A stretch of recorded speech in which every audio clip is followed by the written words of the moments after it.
راحي كريم عظيم عليم حليم حكيم متين منان رحمن فتاح غفار تواب رزاق شهيد. Let me welcome you as brothers and sisters in humanity and brothers and sisters in Islam with the Islamic greeting of Assalamu alaikum wa rahmatullahi wa barakatuh, which is simply the peace and blessings of Allah be upon you. The session today is Islam compatible with the West? And it's my pleasure to welcome you and the speaker to this gathering, and we're pleased that you've managed to come, and we hope that you get something out of it and that you take a lot more back with you than you came with, okay? Because it's the action afterwards which is important. It's not so important just what we hear, because what comes in goes out, but it's what do we do with it in the form of processing. It's just like the computer, you know, garbage in, garbage out. But what do you do with the processing? And that's the responsibility of each one of us, and each one of us has an obligation to whatever it is that we believe in. So the onus is on us to get as much as we possibly can out of this type of seminar. And we have a respected speaker, a knowledgeable person, so the opportunity is there. It's up to each one of us to avail ourselves of that opportunity to the maximum potential that we can. Now I would like to invite Dr. Tim Winter, Sheikh Abdul Hakim Murad, who's a graduate and a professor at Cambridge University, and somebody, the English middle class path to academia and success. To many others, he's Sheikh Abdul Hakim Murad, a religious scholar of high eminence. Dr. Winter is undoubtedly one of the most influential thinkers alive today, having made notable contributions in areas relating to Muslim-Christian relations in particular. He also has translated quite a few books, which again is a contribution to the West.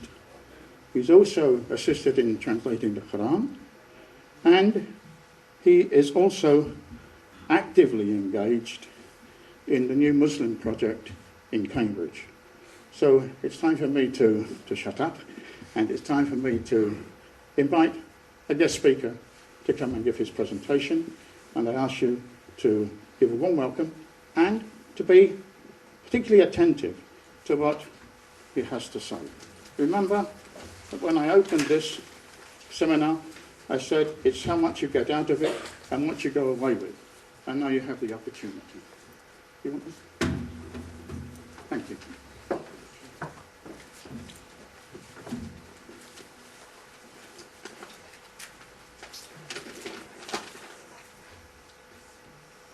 Bismillahirrahmanirrahim. Alhamdulillah. Wassalatu wassalamu ala rasulillah wa alihi wa sahbihi wa man wala. It's a question often raised, isn't it? Is Islam compatible with the West? And usually raised, I think, by those who already think they know the answer. I accepted the invitation to speak this evening on condition that I could say at the outset that actually I don't know the answer to this question. But the reason for that is not perhaps as dismal as might appear. The fact is that the question can't, properly speaking, be addressed in a vacuum.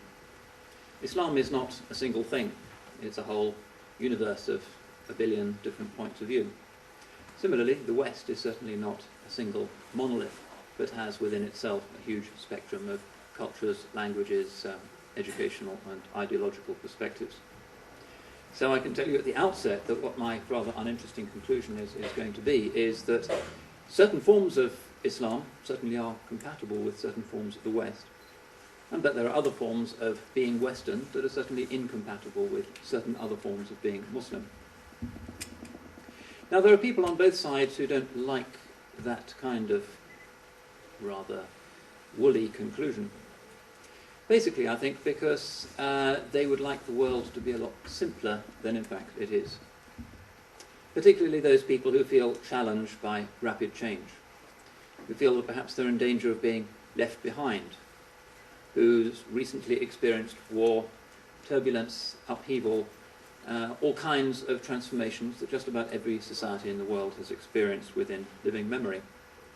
They're insecure, and therefore what they're looking for is an identity.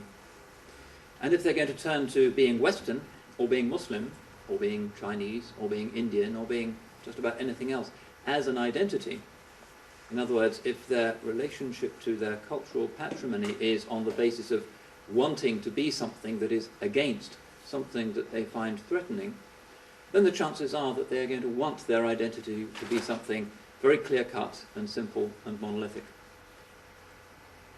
So, for instance, to look first of all at the diversity of the West.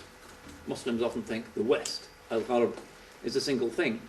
Then they come here and it sinks in that in fact the West is a diverse, plural space where an almost indefinite variety of lifestyles and points of view are thriving. What is the West? Sometimes we're invited by politicians to develop something called a Western Islam, or a European Islam, or a British Islam. And we listen to that politely. But actually when we come to scratch our heads and jot down what the specifics of that might look like, nobody can actually do it. Why? Firstly, because Islam is diverse, but also because Britishness is diverse, Europeanness is diverse, being Western is so hopelessly diverse that there simply isn't a checklist, little boxes that you can tick to define whether you're British or not. What would such a checklist actually entail?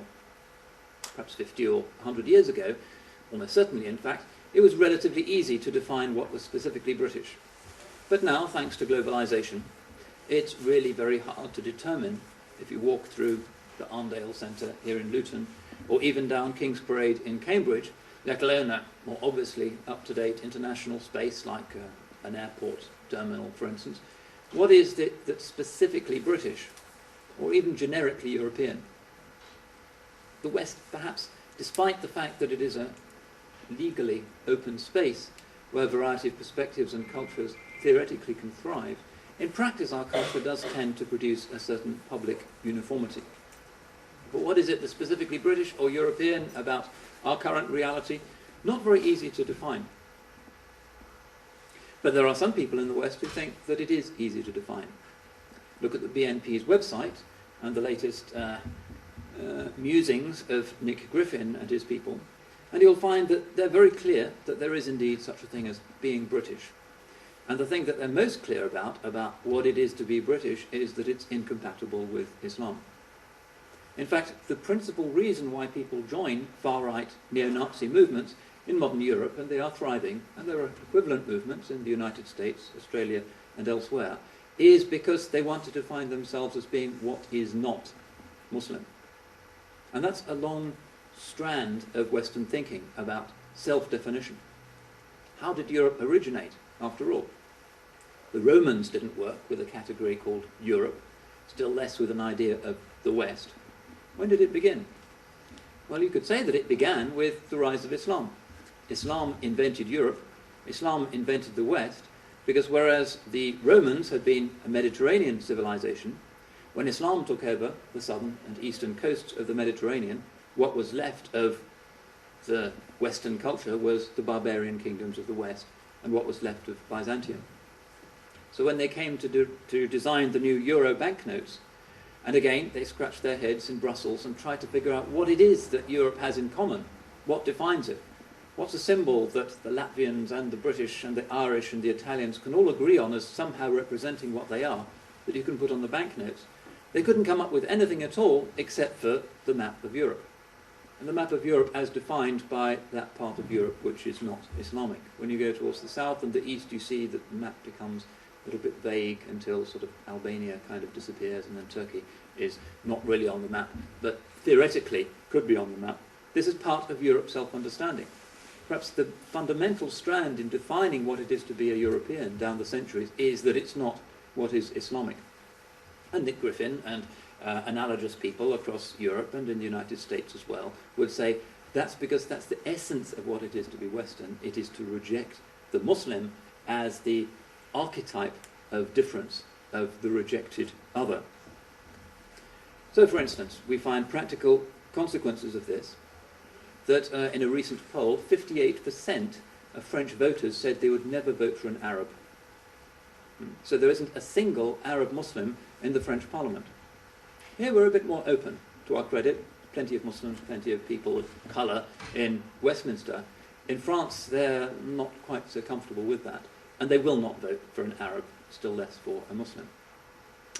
And why is that? Because they do have this sense of being at the heart of the Western Enlightenment story.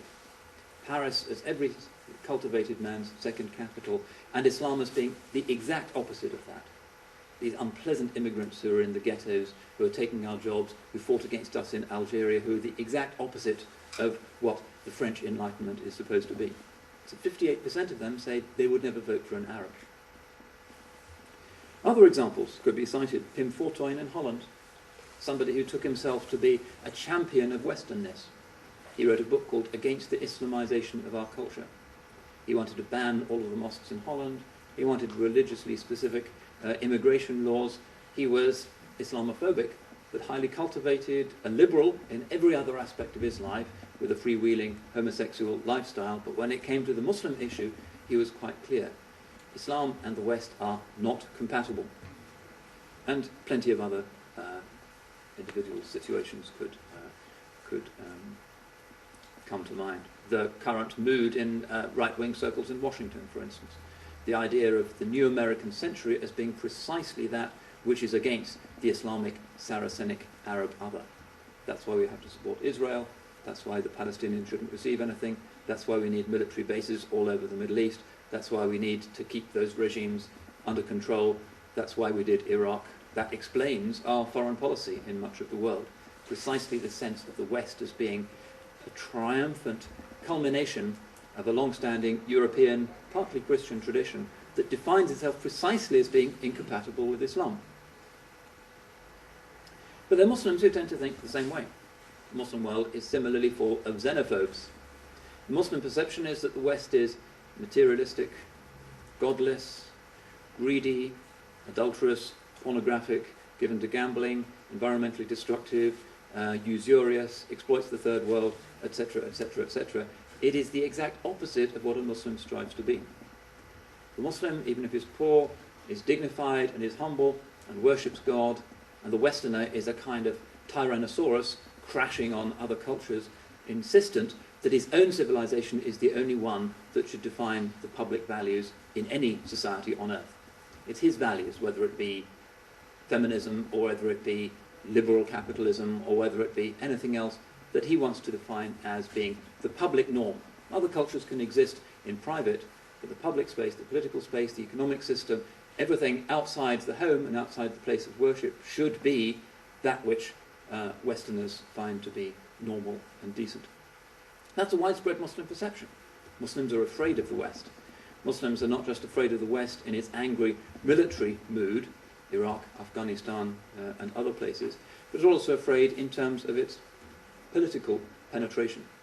The power of the banks, the power of the multinationals, the globalized banking industry that in effect is controlled by significant power blocks in Washington, Geneva, Paris and elsewhere, and doesn't seem to be answerable substantially to the values or concerns of other peoples or other civilizations. It's a major source of alarm.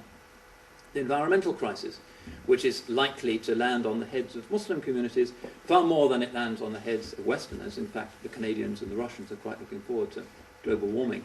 But in the Muslim world, lots of deserts, lots of vulnerable environmental ecosystems, that's where the burden is most likely to fall. And so there's a constant sermon rhetoric across the Muslim world that the West is actually imperialistic, intolerant, and that it can only tolerate values that are compatible with itself.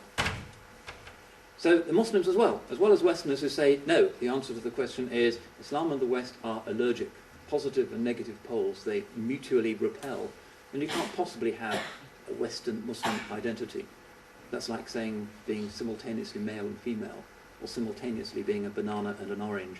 It's mixing up two different categories. The one is humble and worships God, and the other is arrogant and is destroying the planet, etc. Common rhetoric on both sides.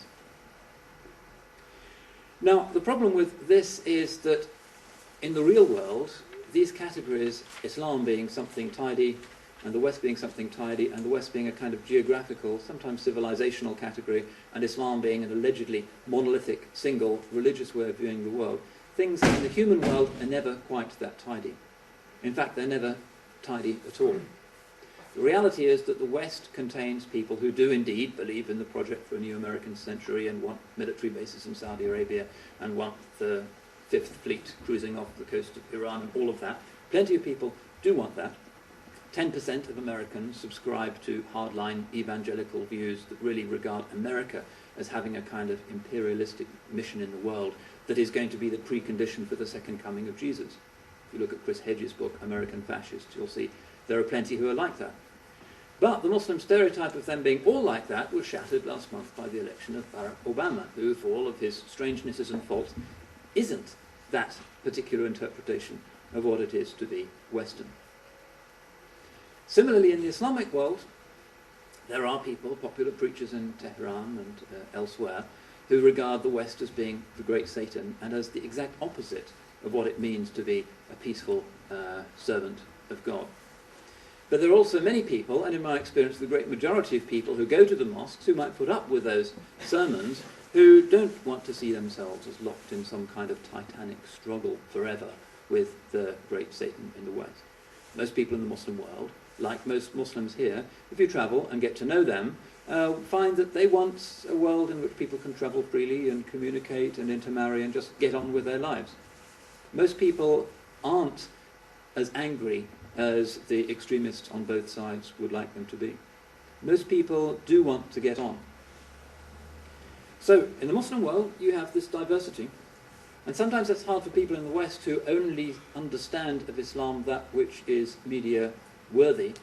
It's hard for them to grasp, but the Muslim world is hugely diverse. It's always been diverse, it's getting more and more diverse by the minute, as well as the internal differentiations, the sectarian differences, the ethnic differences, the educational differences that have always made the Muslim world an extraordinary kaleidoscope of different points of view, different theologies, different cultures. You have the impact of modernity, which is being responded to in a huge range of different ways by Muslims. So, recently I attended a lecture in Oxford by the Uzbek ambassador. And he was talking about his country and its struggle for independence from the Russians. And then somebody who was what the media would call an Islamist radical stood up and asked him why they don't have an Islamic state in Uzbekistan.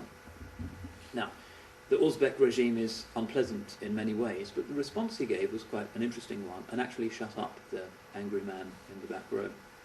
He said, "We have been under communist rule and under foreign rule for 80 years, completely detached from the rest of the Islamic world.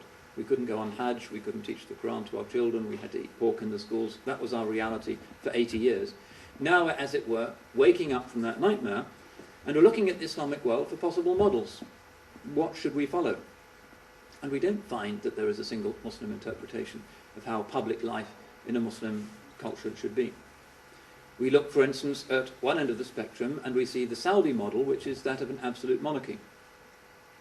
Well, we don't have a king of Uzbekistan, so that's not for us. Other monarchical models, such as the Moroccan model, with all of its weaknesses and insincerities, but the king calls himself Amir al-Mu'mineen, commander of the believers, but it's not quite an absolute monarchy because they do have a kind of national assembly. Or should we go next door to the Algerians, who have a radical socialist republican model, but they're religious Muslims? Or should we go to Turkey, which keeps religion absolutely locked away and in many ways persecuted, but still now is able to elect a government made up largely of religious Muslims? Is that our model? Or is the model the Indonesian model, or is it the Pakistani model of the Islamic Republic of Pakistan, whatever that exactly conceives itself to be? Or is it the Malaysian model of high-tech tiger economy pushing ahead into the modern world through science and technology? What is the model? Sincere Muslims in a variety of different places have very different views. That's sometimes hard for Westerners to get their heads around. But the reality is that although the core of Islam is the doctrine, one God, and a series of prophets, and the basic principles, the 5 pillars, and certain things to do with family life and social engagement and dietary rules and things that are considered to be the core, as you move out towards the more and more public, the reality is Muslims have more and more diverse opinions. Probably that's inevitable. In many ways I think it's probably a healthy thing, but it does make it very difficult for people to answer the question of, well, what out there is compatible with the way the West would like things to be done in the Muslim world and what's incompatible. So you go to Afghanistan, where in southern parts of the country the female gender has almost been abolished, and you go over the border into Iran, and half of the people driving cars are women, and they have women ministers in the government, and 50% of surgeons in Tehran's hospitals are women, and despite the problems there, it's not like Afghanistan, but they both claim to be Islamic republics. The Taliban have a sincere view of the relationship between the sexes, the mullahs in Tehran have a sincere view, but it's really different. So what is the Islamic monolith that is or is not compatible with the West? The question can't actually be answered. What we do know is that different forms of Islamic religion have in the past and today continue to be compatible with many things that are important to most Westerners.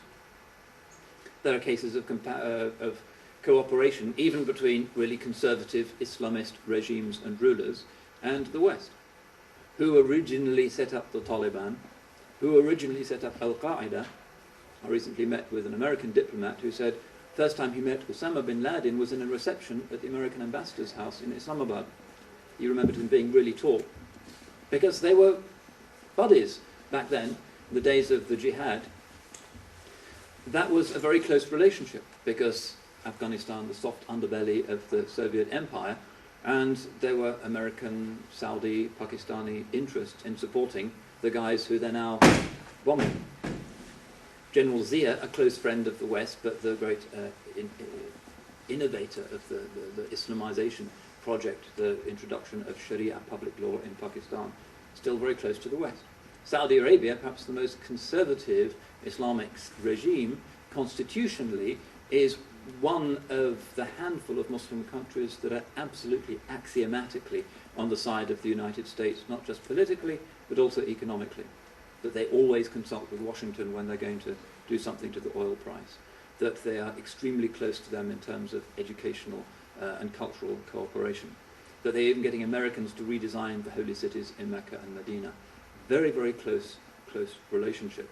But still, apparently, huge ideological differences. So again, the idea that politically the West can never get on with Islamist or conservative Islamic political orders just doesn't seem to be the case. Sometimes the West fights against them, sometimes it supports them. That's politics. So that's kind of by way of making the question sound very complicated. There are different sorts of Islam, there are different ways of being Western. Is there a way in which we can actually tackle the question and get something out of it? Well, I think that there are ways, and those ways, unsurprisingly, since Islam is ultimately a religion, are religious ways. What if we turn aside from the current ructions in the Islamic world over the correct relationship of religion and state, and look at the sacred core of the religion and its sacred narrative, its sense of its place in history, and also its sense of its relationship to other religions, and see if we can actually come up with a generic set of attitudes and values that we can call Islamic, that we could then bring into conversation with what the West has historically been. Well, one imbalance there is that the Islamic world has not been through and has not wished for the process of massive secularization that certainly Western Europe has experienced in the last 2 centuries. The percentage of regular churchgoers in South Cambridgeshire, where I live, is about 4 or 5% now. A recent survey in Indonesia, which is certainly not one of the most conservative Muslim countries, found that 79% of the population prays 5 times a day. That's a big disparity. So when we try to bring them into conversation, there's always going to be that imbalance. That in the West there is a historic rivalry between Enlightenment, secularity and religion, which has, from a Muslim perspective, seems to have been substantially won on the street by secularity. In the Muslim world, there has also been that rivalry. By and large, in the second half of the 20th century, we could say religion kind of won. In the 50s and 60s, the post-independence regimes across the Muslim world were socialist, secular, or sometimes secular monarchical, with one or two small exceptions. And then the Iranian Revolution happened, and a lot of other Islamization things happened across the Islamic world, and today the societies are much more religious than they used to be. I remember in Cairo, my first visit there in 1979, you would occasionally see the hijab, but not often. Now you go even to an upscale shopping centre in wealthy parts of Cairo, where you see sort of educated kids who studied at American University and the Cairo elite. Maybe 80% of the women are wearing hijab. So whatever else has happened, there has been a re-Islamization process in the Islamic world that hasn't happened equivalently in the Christian context in Europe. That's another incompatibility and another reason why we need to be careful before we draw facile parallels. Sometimes we speak about Europe as being Christendom, and it's not really clear whether in the great ages of faith churchmen looking at modern Britain would have regarded this as being any longer a substantively Christian society. One could argue that, but at least there would be an argument. In the Islamic world, you can tell Indonesia still a Muslim society, Palestine a Muslim society, Egypt a Muslim society. So that's another incompatibility, and in fact perhaps the biggest single challenge to the triumphant Western narrative of a history of the cosmos that begins with the Big Bang and then becomes interesting when life begins 1 billion years ago, and then becomes really interesting with Plato and Aristotle and Athens, and then in a single uninterrupted story leads up to the modern West, that the Islamic world is providing the single most significant challenge to that narrative.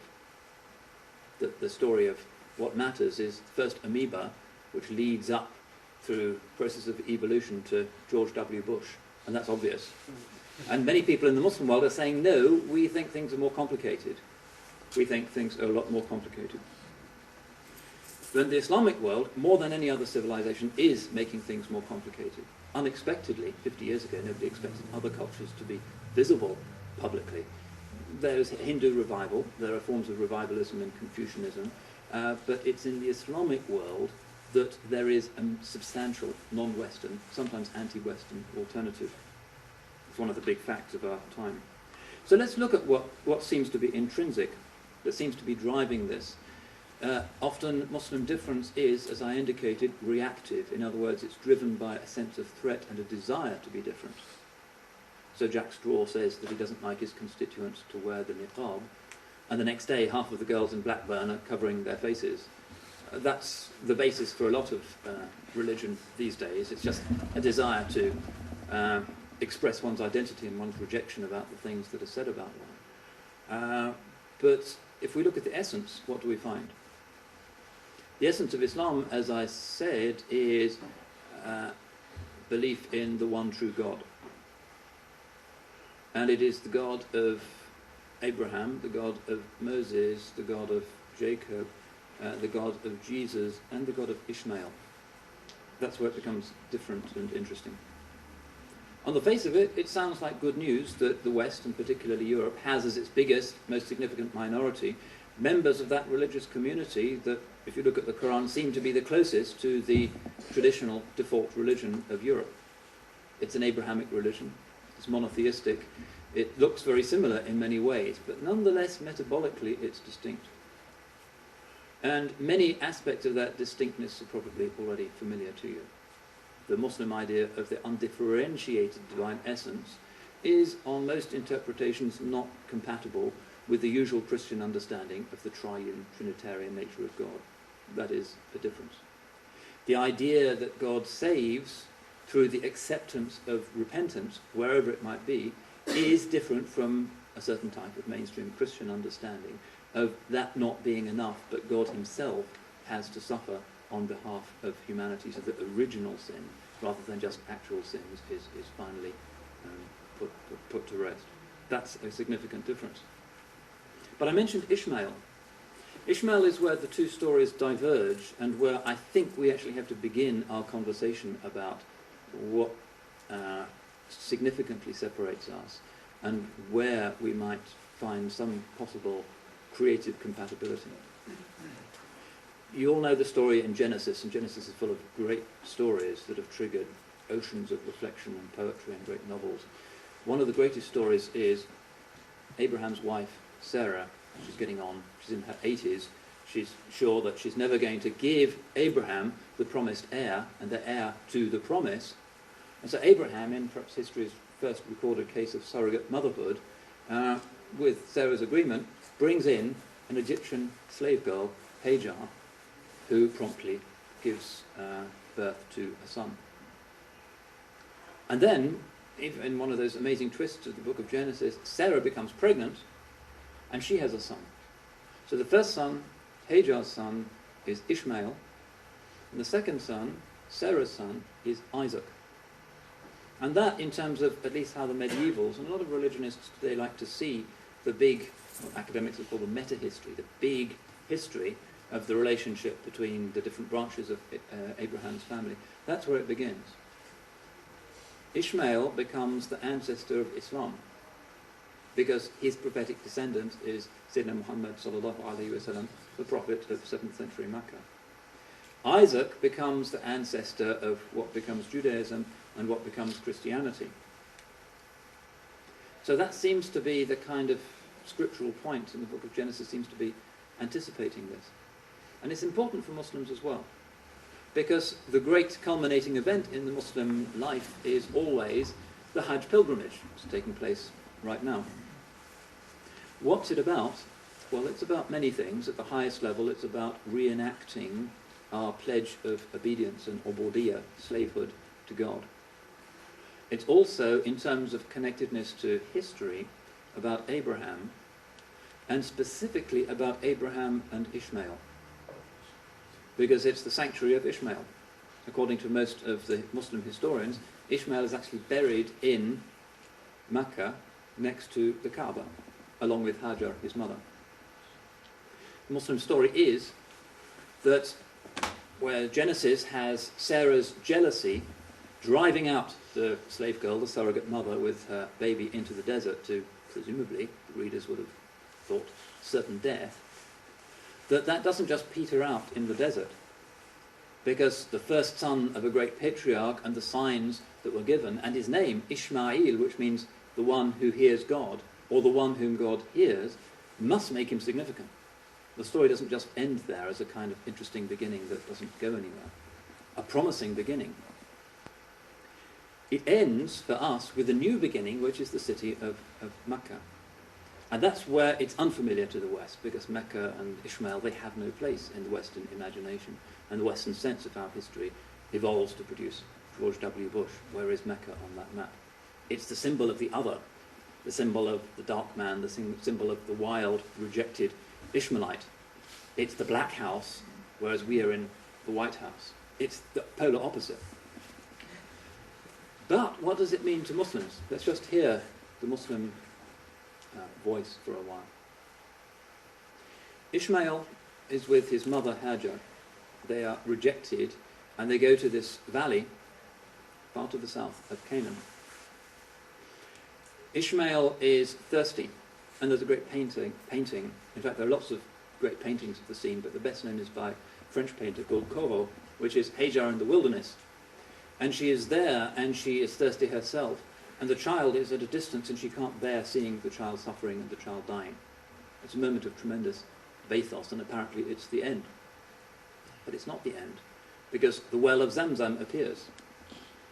And from that symbol of suddenly new life, a wellspring in the desert, begins a new wellspring of a civilization that's going to be lived for God.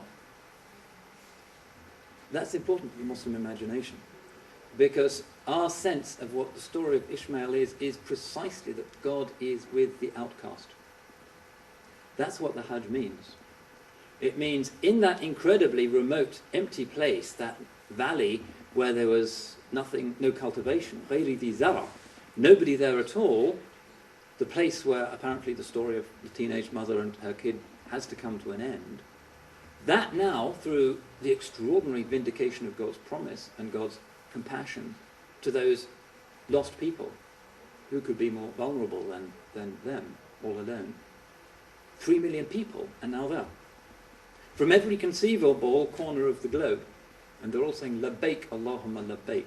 Here I am, Lord, at your service, here I am.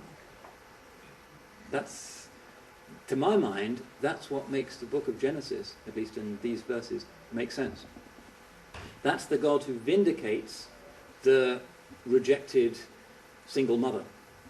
That's the God who vindicates the refugee and the outcast. His name is always Ishmael, Sayyidina Ismail, alayhi salam, the one whom God heard. Those who are heirs to what takes itself to be a privileged covenant look down upon him. He's the wild man, the dry root, the symbol of the other, and ultimately the symbol of the West's other. But in God's eyes, he is where the promise is stored that eventually will come to fruition. And who hears about Ishmael for hundreds of years, for thousands of years? But in the 7th century, in that little valley, next to Abraham's little temple, something begins with the word Iqra bismi rabbika alladhi khalaq, that immediately goes out and brings light to the whole world. A more rapid and utter transformation, cultural, religious, political, economic, anything, everything, than anything else that human history has ever seen. Overnight, the Middle East is no longer the Byzantine Empire with the churches and the emperor. It becomes the Islamic world, and is to this day. An incredible energy was unleashed from ultimately the one who was thought to be the one who was most rejected. Who is the most rejected in that story then? Hajar. She's not even properly Jewish. She's from Egypt, which is the symbol of the other, the Gentile other. And that for us means that our relationship as Muslims to the West is going to have this complex dimension that goes right back to this meta-history. The West, or we should say a particular type of traditional Western literal reading of those stories, will say they are always the rejected ones. Ishmael is always the one who is outcast. One of the most popular novels in the United States recently is called Blood Moon by Hal Lindsey. Hal Lindsey is a hardline evangelical American preacher whose book, The Late Great Planet Earth, is America's all-time bestseller after the Bible. He's a significant figure. And Blood Moon is about his vision of the end times.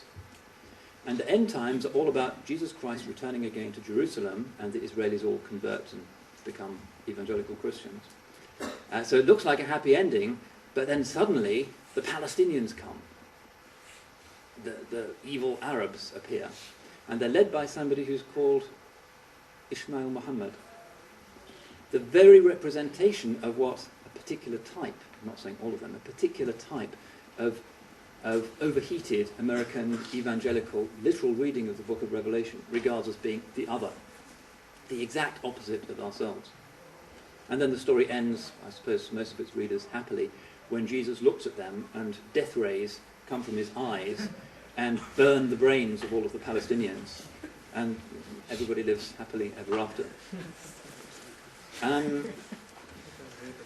That's a certain type of Western rejection of anything that comes from Ishmael, that comes from the other, that comes from those who are not chosen. Most Christians reject that. Talk to them and I say, well, that's some kind of crazy American, who knows. You can't even get that book in this country. I had to order it from a dealer in America. Bestseller there, here, Christians, everybody think, yeah. But in the Islamic world, there is no similar rejection of the covenant through Isaac. It's simply not there. Why? Because the Quran speaks of Ishaq and speaks of the descendants of Isaac as being also Anbiya'ullah, God's prophets, no less than Ishmael. Recently, Abraham got his face on the front cover of Time magazine, a couple of years ago now. And it was all about these archetypes, and is the clash of civilizations and the West and Islam and mutual incompatibility inevitable because it's there in the scriptures and nobody's going to rewrite those. And the message was a particularly stupid and obtuse one because it said the only solution is some kind of secularization and keeping these religious stories out of any global conversation about how the future should be because they're divisive. They didn't spot that the whole point of the Quranic story is that they are both included. We say alayhi salam, upon him be peace, after the name of Ishmael. We say alayhi salam no less lovingly after the name of Ishaq and after the name of Jacob and after the name of the prophet Joseph, who has a whole chapter to himself in the Quran, and after the name of Solomon and David and the great prophets of what some would claim to be the West's own story. They're ours as well. And of course, when we come to the verses that we heard so beautifully recited at the outset, Surah 19 of the Quran is all about the Virgin Mary. There are differences, but nonetheless, the point is Islam is including, not excluding. The Jewish tradition is not really about including the story of Jesus and Mary. It's always kind of a problem for them to explain exactly what they were and what one should make of their claims. We embrace them in our own way, in our particular understanding of what it is to be an Abrahamic monotheist. The verses we heard have this extraordinary drama of the Virgin Mary coming into the city of Jerusalem having given birth on her own. There's no sort of Christmas crib and three shepherds and that. It's not Quranic. She comes into the city, she's given birth on her own under a palm tree in the desert, and she's going to be accused of having done the obvious thing because there's no father anywhere in sight. She comes into the city to face the music. To make things even more difficult for her, as it were, the voice from heaven has said, you have to fast a fast of silence for 3 days. So she's not even going to be able to explain. It looks hopeless. Another of these stories, these rich stories that the scriptures can sometimes give us, of the woman who is absolutely vulnerable and rejected, who is then miraculously vindicated. And so she comes into town, and they say, what is this? لَقَدْ جِئْتِ شَيْئًا فَرِيًّا. You've come up with an abomination, an obscenity. Obviously, you've committed adultery. What does she do? She can't speak. She's going to obey God's commandment. فَأَشَارَتْ إِلَيْهِ. And she pointed to him. She kind of looked like that at the baby. And they said, كَيْفَ نُكَلِّمُ مَنْ كَانَ فِي الْمَهْدِ صَبِيًّا. How can we speak to somebody who's a baby in the cradle? Even more outrageous. So she's indicating the child is going to explain. And then the God of the heavens and the earth, in his absolute power, causes the child to speak. And he preaches. That's the amazing thing. He isn't immediately saying, well, actually what happened was this. He's saying what is the most important thing for them to know, and Allah will look after his mother. He knows that. He says, Inni Abdullah. I am God's servant. Atani al-kitaba wa ja'alani nabiyya. He has given me the book and has made me a prophet. وَجَعَلَنِي مُبَارَكًا أَيْنَمَا كُنْتُ. And he has made me blessed wherever I shall be. And this is the first of the sermons that he gives. And he presumably doesn't have any teeth yet, but he's still speaking, well, beautiful classical Arabic. It's a very, very beautiful Quranic narrative. And that is, if you like, Islam saying to others that this is what we affirm. The most sacred and the most precious and the most beloved human being to you is also somebody who in our sacred and precious and beloved scripture we cherish. We cherish him so much that we give him this miracle that isn't even in your scriptures. The baby that speaks. It's in some of the extra-canonical early Christian stories. It's before the Quran, but it's not in the four Gospels. It's a beautiful story of Jesus being vindicated and vindicating, but first of all talking about what's important. But what does he say? And this is the essence of the difference between the two worlds. Inni Abdullah. I am God's slave. So, on the one hand, Islam is saying, we embrace him, we recognize him. His mother was a virgin, a pure woman. He is Al-Masih, the Messiah, in the authentic sense that the Jewish people have been led to expect. He will come again at the end of time. So here, the West story and the Islamic story seem to be really close. But what does he himself say? I am God's servant. If the central claim of at least mainline Western Christianity is that Jesus is God, human, and fully God, then that's where we find the parting of the ways. Because Islam, in its understanding of what it is to be an Abrahamic monotheist, will say you can't actually do that. You can't combine the finite and the infinite in a single entity. And you can turn all kinds of clever theological somersaults to do that. Islam tends to be rather impatient with those. That's going to be a difference. That will be a difference. But nonetheless, there are different Christian interpretations, and I think that the reality is that Muslims and those who still follow the indigenous religion, if you like, of the West, can really get on because we're close, but we're not identical. One of the stories that Muslims cherish, which really represents the first moment of Muslim encounters with Westerners, because the Quran's polemic really is not against Jews and Christians very much, it's against the indigenous pagan religion of the Arabs. Where the Quran really gets angry is in its prophetic denunciation of what the Arabs are doing. It has good things to say about Jews and Christians. Sometimes it criticizes Jewish and Christian doctrine, but the anger is directed against what its own people are doing.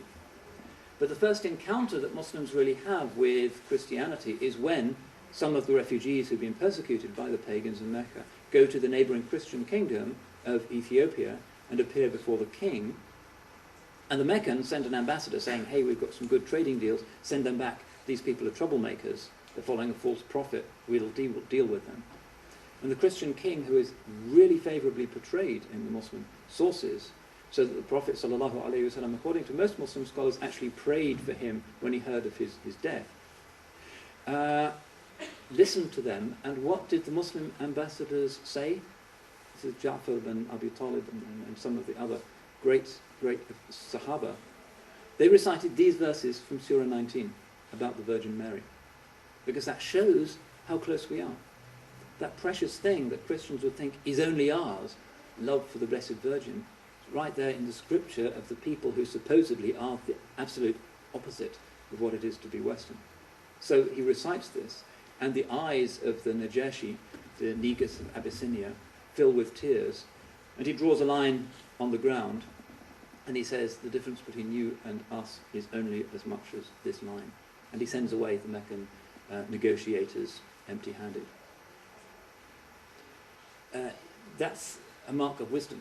That's a tolerant ruler. And the Holy Prophet ﷺ was right to assume that Muslims would be well treated there. But there is a line.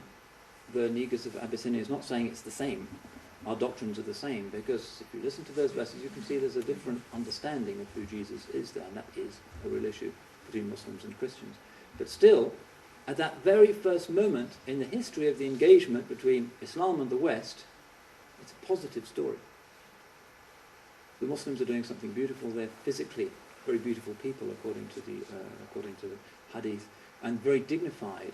And the Christians and the bishops are obviously very impressed by these monotheists who come from this wild, idol-worshipping town. Something interesting has come to them. They're open-minded, open-hearted enough to see that, and the emperor gives them refuge and gives them protection and says there's a difference between us, but it's like that.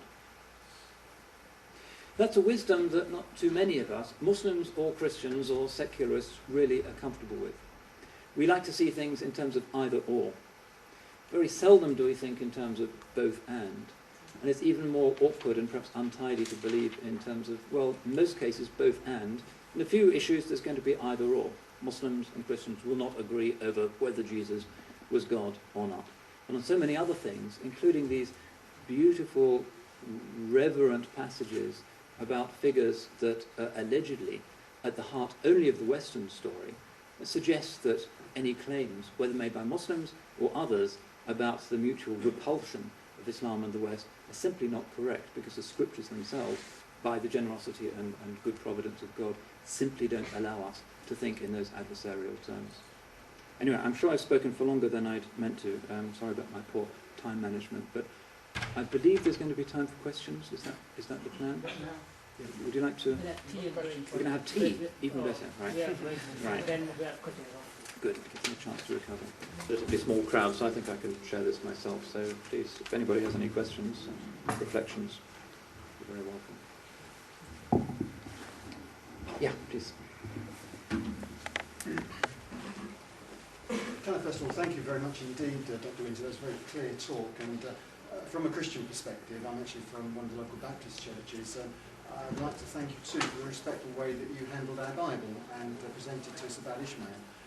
That was really very helpful, and of course that passage in Genesis does also speak of God promising Hagar that Ishmael would become a great nation. That was a promise clearly given at that time. But it's not the only thing the Bible says, and this is my question. The Bible also says more about Ishmael. One of Ishmael's children was Kedar, and Kedar is mentioned several times in the Bible. He was a man who went to what we now know is Saudi Arabia, the Arabian Peninsula. And the prophet Isaiah does speak about Kedar, and he speaks in, for example, Isaiah chapter 42, he speaks about Kedar worshipping the Messiah. And I just wondered if you would like to comment on that, please. I'm sure the original Hebrew would not have him actually worshipping, but certainly venerating, because it was not part of Old Testament Judaism that the Messiah would be a divine figure. Divinity was for gods. The Messiah being mighty God. Yeah. Sorry? Isaiah also speaks of the Messiah being mighty God in Isaiah chapter 9. Well, the Hebrew would suggest that Lord is the word. It wouldn't be the actual Hebrew word for the divine. It would have been Lord, which, as in Arabic, you can say Rabb of God, which means Lord, but it's legitimate to say Rabb of a human being who is Lord of a particular region, for instance, politically. So it would have been in that sense. But in any case, Muslims don't have, as far as I can recall, in major Islamic texts, any reference to Kedar as one of the sons of Ishmael, and the book of Isaiah himself is not even mentioned in the Quran. So that's a kind of biblical possibility that isn't picked up in the Islamic tradition at all. You will find, however, if you look at commentaries, Quranic commentaries tend to be absolutely bulging with stuff that's sometimes well assimilated, sometimes poorly assimilated recollections of stories that were current in Jewish or Christian communities. You will find that these stories are produced, but that wouldn't really be regarded as authoritative Muslim teaching. It's just of interest. Who's next? If anyone. Yeah, please. Okay, the media portrays the Muslims in a bad light. How can we overcome this in the UK and Europe? That's part one. And part two is, how can non-Muslims be encouraged to learn about Islam, and what sources can we use for this? Well, the media presents Islam in a bad light partly because, well, for two reasons. Firstly, that there are plenty of Muslims in various parts of the world who do bad things, and therefore the media report that, like what happened in Bombay. It's hard to put a particularly positive spin on that. But the other problem is that Muslim communities are very bad at representing the mainstream. The fault of the media, I would say, is not systematic bias, but rather that it hasn't occurred to the editors that people might want to know what mainstream Islam has to say about some of the things the extremists do.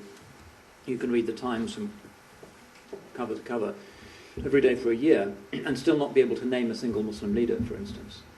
All you pick up is news of people who have tiny followings, Abu Hamza and Abu Qatada, and a few people who say or do newsworthy things. But the mainstream leadership is completely unknown to people who consume the media. That's something they have to sort out, but it's also something Muslims have to be more proactive in, and explaining that if you read the Muslim press, you'll see what Muslim leaders say about these events, and maybe it's of interest to Westerners to know what Islam says about Al-Qaeda, the Taliban, and those movements. And there are plenty of Westerners who do want to know, but somehow the media aren't making that connection. So it has to be Muslims who take the initiative and have proper press agencies and have the right kind of communications with journalists and newspaper editors to say, why don't you explain our side of the story, because that's also important. The other question is, how can we encourage people to learn more about Islam? The problem in modern Britain is that people don't know anything about any religion. If they don't know anything about the religion of their ancestors, it's a little bit hard to ask them to learn about Islam. And even though I teach in a theology faculty, the level of ignorance amongst students is astounding. I was recently teaching a student, and I was talking to her about the Quranic story of Jonah and the whale, Sayyidina Yunus. And she said, what an interesting story. Is it in the Bible as well? That's the level of religious illiteracy in modern Britain. And there's just complete apathy. It's not cool to learn about the Bible or Christianity, what goes on in church. It's not part of the youth culture. So if they're indifferent to learning about Christianity, then it's not really so easy to get them to learn about Islam. You have to do it through befriending people, explaining things to them, being a good example. That's a kind of one-to-one thing. It's hard to change the apathetic, anti-religious culture in society as a whole. I wouldn't know how to do it. Yeah. Sorry, just following up to this same question. Is the media being a hurdle keeping the youngsters away from their religion? Or, How do you mean? I mean, not encouraging to, worship God, whatever form they believe.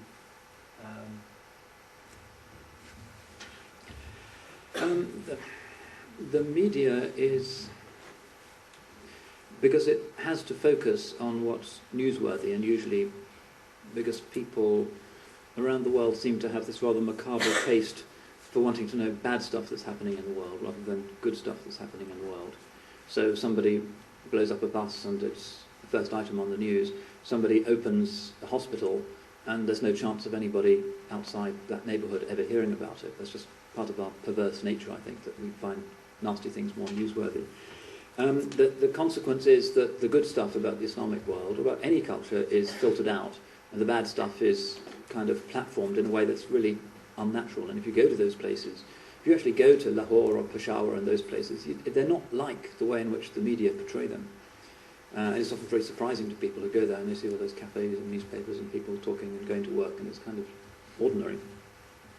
The danger is that some young Muslims, if they don't know much about the religion, may look at the media and assume that that's what the Islamic world is about, and either react strongly against it, or they may think that's how we have to behave, so that the media stereotype of the bad, disagreeable Muslim becomes internalized in the mentality of some uneducated Muslims outside the Islamic world, and sometimes it can become like a self-fulfilling prophecy, that they conform to the West's nastiest stereotypes about themselves. I think that can sometimes happen. The remedy for that is the traditional remedy, which is to sit with traditional scholars and to knock that rubbish out of people's heads and to learn about compassion and sharing and respect and humanity. Those are things that you can't get from the mass media. You can only get them from a family situation, from a religious teacher, from processes of personal growth. So yeah, the media generally tends to present the world in terms of confrontation and violence and challenges and problems, which is alien to most people's experiences in the Muslim world and in the West. And in a sense, it's just our ordinary humanity that has to heal that, because I don't think you can ever change the media substantially, so that the first item, Jeremy Paxman's talking about the new cancer hospital in Lahore, that's never going to happen. You can forget it. Instead, ordinary people have to make sure that they're reaching out to people who are confused, angry, driven away, driven in the direction of the wrong sort of religion. It's a responsibility of religious leaders, families, elders, friends, mothers, everybody. Sometimes we don't do that too well. Yeah. Tony Blair said that the issue of religious faith is going to be as important in the 21st century as political ideology, such as communism, for example, in the last century. Do you have any comments or thoughts on that relation? Well, so far it's probably true, although in the case of a lot of Islamic activism, and in the case of some sections of the Republican Party in America, for instance, the difference between the religious and the political is not always clearly visible. But for the rest of the century, who knows? Nothing about our current situation would have been imaginable even 20 years ago. 20 years ago, the Iron Curtain was still there. It was the end of the Cold War. Nobody had heard of the environmental crisis. All of the things that we're worried about at the moment would have been inconceivable to them. And all of their predictions, if you look at social science or politics textbooks from the 70s and the 80s, everything that they predict, usually in the last chapter, turned out to be complete nonsense. So whether the rest of this century is going to be religious or secular or Islamic or Buddhist or Zoroastrian, or whether there'll even be an end to the century, maybe we'll blow ourselves up or the environment will finally collapse, who knows? That's where religious faith and optimism comes in, I think. Inshallah. Yeah. Well, first question is really about identity. Can there be a British Islam? It's not something I fuss about particularly. I think this modern preoccupation with having an identity and discovering your identity is something that's very new in history and in most cases creates more problems than it solves. But certainly in Islam, having an ethnic or linguistic identity is very important. That's why when the Sahaba who weren't Arabs became Muslim, their original ethnicity was conserved in their name. So Salman al-Farisi, radiallahu anh, still known as Salman al-Farisi by the Prophet himself, sallallahu alayhi wa sallam. He was Salman the Persian. He didn't suddenly become an Arab. Suhaib al-Rumi, who came from Byzantium, still known as Suhaib al-Rumi because he came from what's now Asia Minor. The Sahaba who took their Shahada conserved their tribal affiliation. The tribe of Quraysh did not disappear. They're still there. Aus, Khazraj, all of the tribes of Arabia were still there. What changed was that no longer did it have any legal significance. Tribalism was done away with. Tribal chauvinism was done away with. But of course people still had a sense of who they were and they could recite their ancestors to you and were proud of that. That's part of being human, I think. And that's why the Quran says, وَجَعَلْنَاكُمْ شُعُوبًا وَقَبَائِلَ لِتَعَارَفُوا. There's no story of the Tower of Babel and human linguistic difference being some kind of an expression of God's anger. Instead, the Quran says, we have made you peoples and tribes that you might know each other. Human diversity seems to be understood in the Quranic perspective as something to be affirmed, something that's of God's signs. So there's no Sharia reason why you can't be a British Muslim or a Luton Muslim or whatever, as long as it doesn't turn itself into some kind of Jahili tribalism, which is certainly forbidden. Incidentally, in some parts of the world, being a British Muslim is something you don't necessarily want to claim. If you go to Medina, as I sometimes do, the only young people who ever misbehave in the streets of Medina are young British Muslims. The equivalent from Pakistan or Bangladesh or wherever, when they come from Pakistan and Bangladesh, they're from the same generation, they behave with real courtesy and respect. They don't lark around, messing around with the traffic and sort of insulting people and swaggering and hanging out, looking at girls. The British Muslim in Medina is not a very nice thing to be because they've accumulated certain roughness from the Western inner city. I don't know if that's quite what Tony Blair and others have in mind when they speak about British Islam. It already exists, not necessarily a great thing. There's drawbacks as well as positive things to any ethnicity. The other question, which is about Sharia, is something that has to be resolved by individual Muslim communities, and as I indicated, different Muslims have different views as to what the Sharia is, what its current application might be.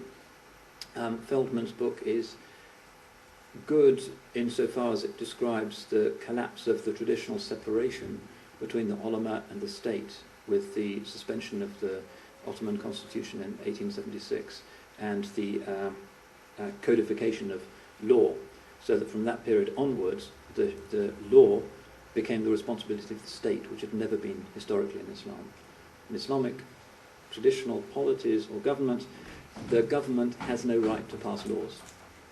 That's the job of the ulama, who are a separate establishment. And Feldman points out how that difference was collapsed, so that the ulama had the law taken away from them, and the state, the sultan, became the source of the law. And that led to a certain type of absolutism, sort of dictatorial power, which he sees as being the basic problem with a lot of Middle Eastern regimes today, because the power of the ulama simply is nothing. They have no clout in society any longer. They can preach, but do nothing more. But in terms of implementation of Sharia, it all depends on which interpretation you're talking about. It really does. The Sharia is mistranslated as Islamic law or as Sharia law. That's taking something from a very non-Western understanding of how law and morality operate and putting them in the Western vocabulary.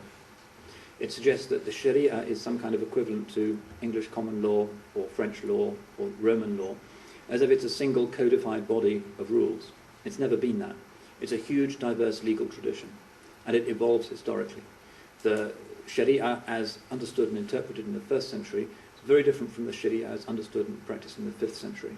The Sharia of the 19th century is different from the Sharia that exists in Muslim jurisdictions nowadays. So when journalists say Islamic law is being introduced in such and such a place, it doesn't actually tell you anything. Whose interpretation? There's no guy at the top, no pope who can say this is right and this is wrong. It's a process of negotiation. We have no notion of where that negotiation will lead the Muslim world in the next few decades. Somewhere good, somewhere bad, somewhere correct, somewhere not so correct, we don't know. But there's no generic issue of Sharia and Western statutory law. There are local negotiations, often very difficult, but there is no single issue, as far as I can see. Did you have a question? Or you've been patiently waiting? My question keeps changing, I'm afraid, as the discussion goes on, but if I can ask one. You pointed out that the term the West actually includes all kinds of different things, and you also pointed out that the Christian faith has a somewhat minimal influence on contemporary culture and thought. I wonder if you could comment on to what extent you think that our present culture has been shaped historically by the Christian faith. In other words, what are the distinctively Christian elements, or the elements that have come from a Christian influence, that are still part of what it means generally to live in Britain today?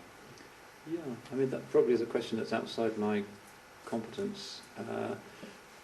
Obviously, we have formal survivals from certain settlements that took place following the Reformation, such as the establishment of the Church of England, such as speakers' prayers in Parliament, the bench of bishops in the House of Lords, certain things like blasphemy legislation and other things that are still there and look a bit anachronistic but aren't actually going away.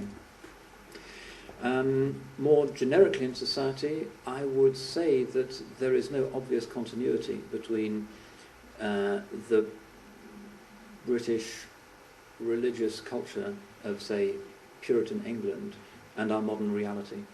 I think if Cromwell could be transported forward in time 400 years, he'd say this is some kind of dreadful orgy and Christianity is finished. I think it'd probably be wrong. But it's very hard to point to any individual institution or habit of mind that you can say is specifically Christian, but is widespread in modern Britain, that is not kind of generically religious or ethical. In some Catholic countries you can see these things like abortion and some of the euthanasia debates obviously come from a specifically Catholic ethical tradition. Here, unfortunately, because I personally would rather live in a more strongly Christian country than currently exists, it's very hard to point to any given feature of British culture and say, oh, that's from the Christian heritage. We've become profoundly secular. Maybe you could think of something that has survived. I mean, there are certain ethical values that are widespread in Britain that are kind of generically subsumed under the love thy neighbour label, but the Japanese would say, well, we have that as well. Yeah. I guess I was thinking more in terms of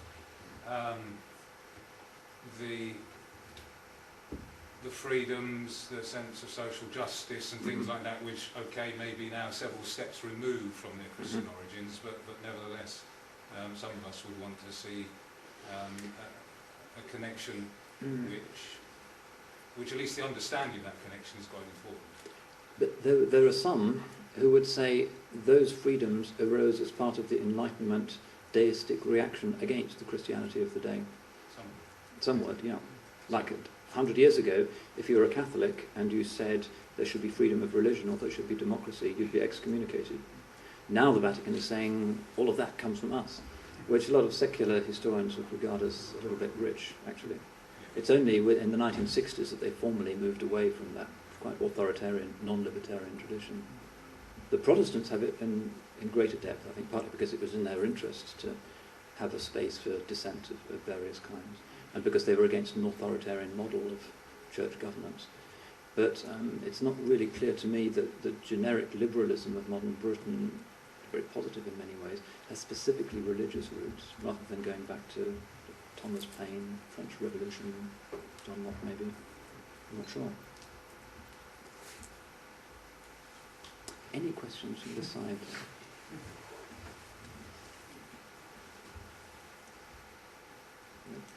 Okay, I'm not going to leave until I've had at least one question from the ladies. You've been warned.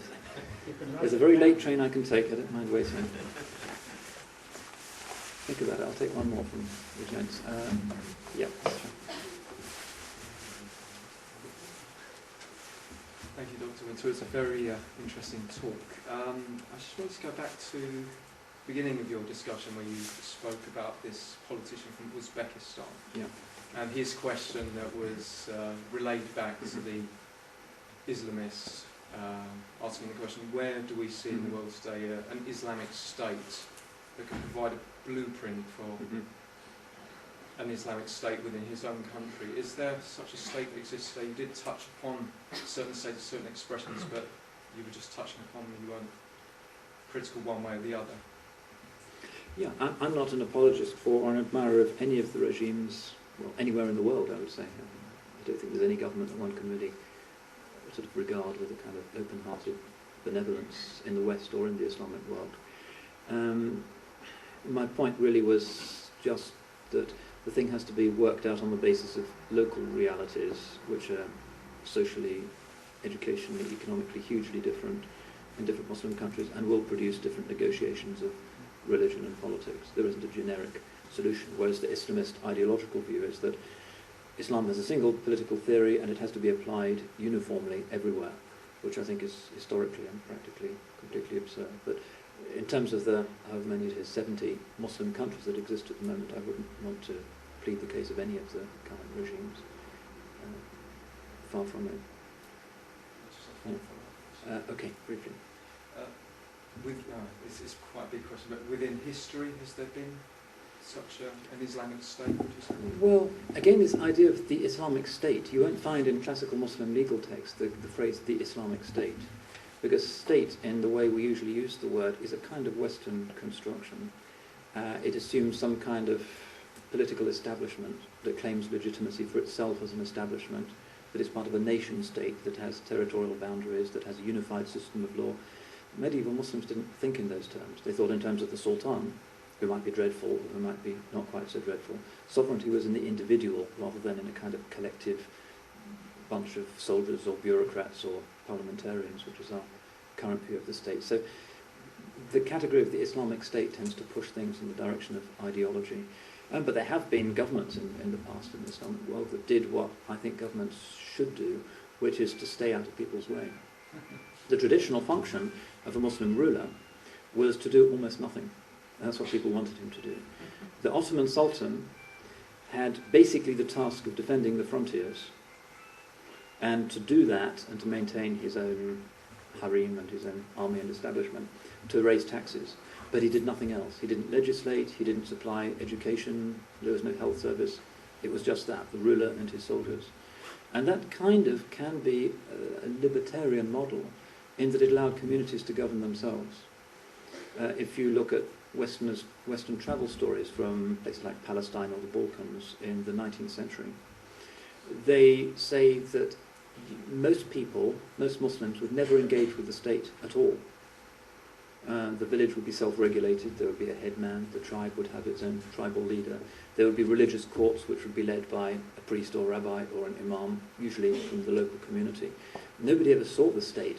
The state was the Sultan in Istanbul, which you never went to see, who would be responsible if the Russians invaded or there was a rebellion. Very, very different to our concept, which, wherever you are on the political spectrum, assumes that the state is everywhere and regulates absolutely everything. Everything you wear is determined by certain rules, that the lights and everything. The state has had a way of shaping it.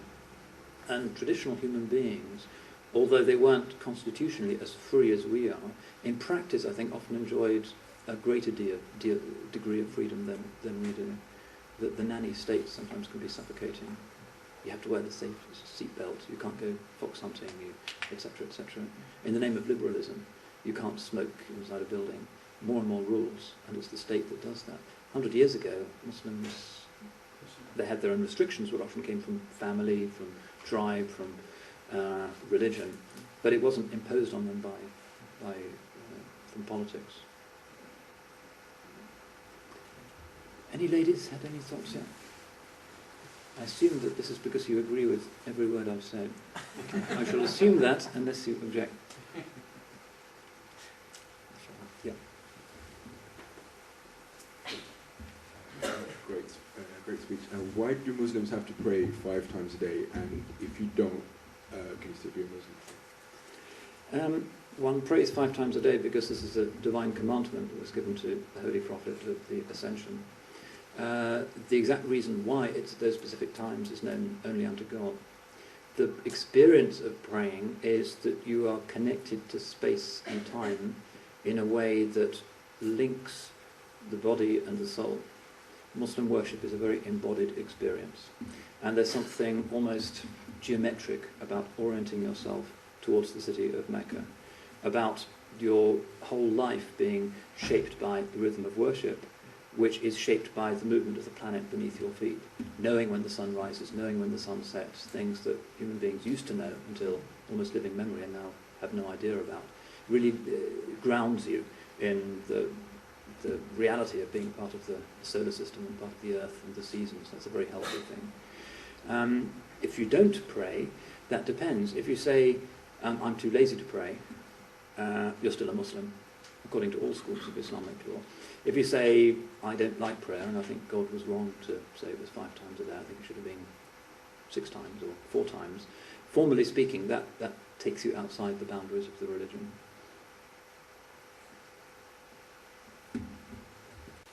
I think I'm going to have to make good my escape. I would like to hear just one contribution from the ladies, but maybe I shouldn't insist. They always have the best questions in my experience. All right, maybe one more. Yeah. Since today's topic is about compatibility, in Islamic law, a Muslim man is allowed to marry Ahlul Kitab, Christian women and Jewish women that negate Trinity and original sin. But however, vice versa, it's not permitted. A woman which is Muslim cannot be married by a Ahlul Kitab. So, can you tell us why that is? Well, properly speaking, in most forms of Sharia, if you're living outside a Muslim majority country and you're a Muslim male, you can't marry a Christian or a Jew. If you actually look it up, you'll find they say that's only for the Dar al-Islam, because the ambient culture will compensate for any confusion that the child's mind might experience as a result of the difference of religion between the parents. If you're living in the West, then the child's confusion might continue, therefore it's not permissible. Imam al-Nawawi has a long fatwa on this, which is quite interesting. But the general principle, which is the traditional principle, is that the husband is understood to be the head of the family. He's the one who leads the prayer. He's the one who dictates the spiritual, religious nature of the household. And the children religiously will follow him. And therefore, given that Islam is concerned for the spiritual well-being of the new generation, it doesn't matter so much if the wife is not a believer as it would if the head of the family was not a believer. It's a patriarchal assumption, if you like, but in most families it's still today a valid one. At last. Why did I become Muslim? Because Allah subhanahu wa ta'ala was very generous. Not because I deserved anything or was thinking carefully, but he decided that somebody needed a bit of help, so alhamdulillah, here I am. Okay, I think that's it. I have to make my way back to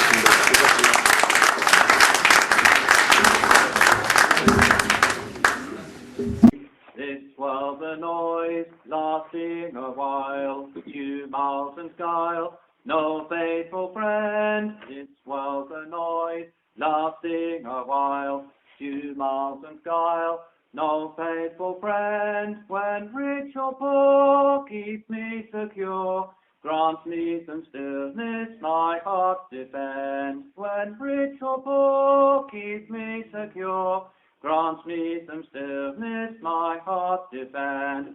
Salli Rabbi ala Nabi al-Hashimi al-Muttalibi. Salli Rabbi ala Nabi al-Hashimi al-Muttalibi. فهو الذي يشفع لي في المحشر يا هذا النبي فهو الذي يشفع لي في المحشر يا هذا النبي.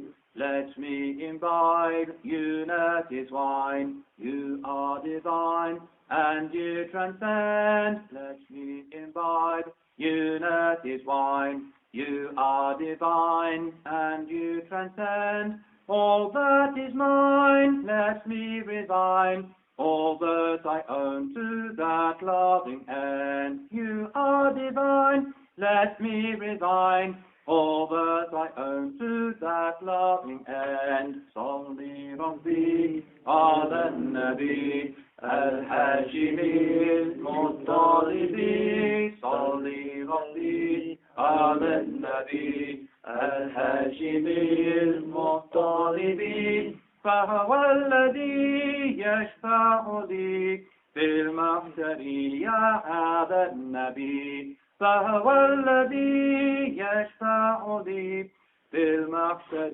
يا هذا النبي. Help me to hold your people's sword against the horde that but pretend. Help me to hold your people's sword against the horde that but pretend.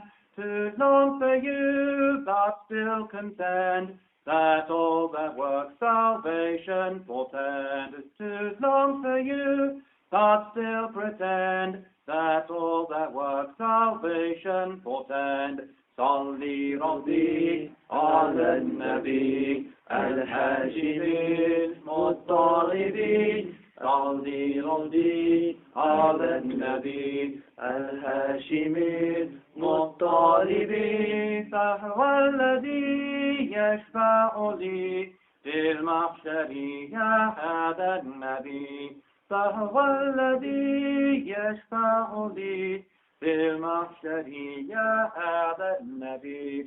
Gem of my heart, soul of my soul, you I extol, loved one, my friend. Gem of my heart, soul of my soul, you I extol, loved one, my friend. Reaching for you, reaching to you, my wedding day shall be, oh my friend. Reaching for you, reaching to you, my wedding day shall be, oh my friend. Salli Rabbi ala Nabi al-Hashimi al-Muttalibi. Salli Rabbi ala Nabi al-Hashimi al-Muttalibi. فهو الذي يشفع لي في المحشر يا هذا النبي. فهو الذي يشفع لي في المحشر يا هذا النبي. Ashraf of Rome, throw things away, life's games and play can't comprehend. Ashraf of Rome, throw things away, life's games and play can't comprehend.